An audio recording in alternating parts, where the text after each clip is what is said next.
Welcome back to my channel. आज हेर्नुहोस् हामी चाहिँ मामा घर आएको छौँ अनि त्यसरी मामा घरमा चाहिँ यति धेरै सुन्तला छ है। सुन्तलाको बोटमा ओ माई गड हेर्नुहोस् गाइस। अनि यहाँ चाहिँ सुन्तला केराको बोट पनि छ है। अनि त्यसरी यहाँ चाहिँ कागती हो है।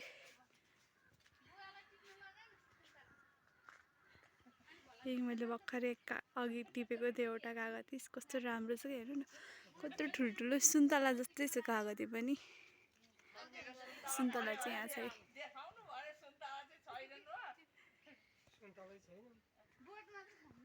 खुर्सानीको बोट पनि छ यहाँ।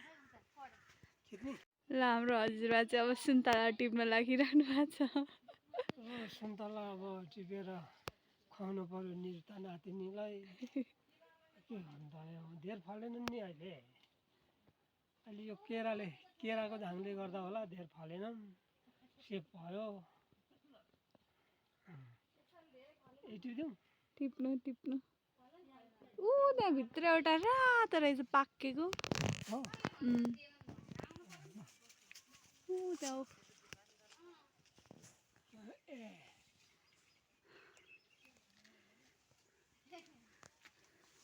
चाहिँ कागज थियो हेर्नुहोस् गाइज।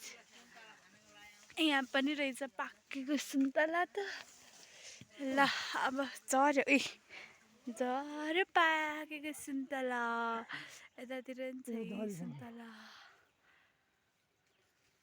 अहिले सुन्तला नफलेका होइनन्, फलेका हुन् तर सबै झरेर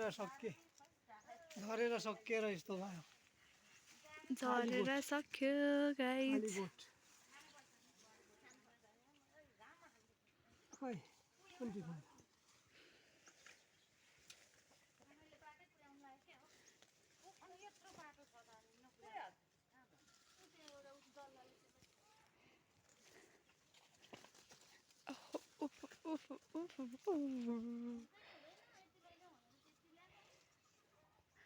कागती वाव।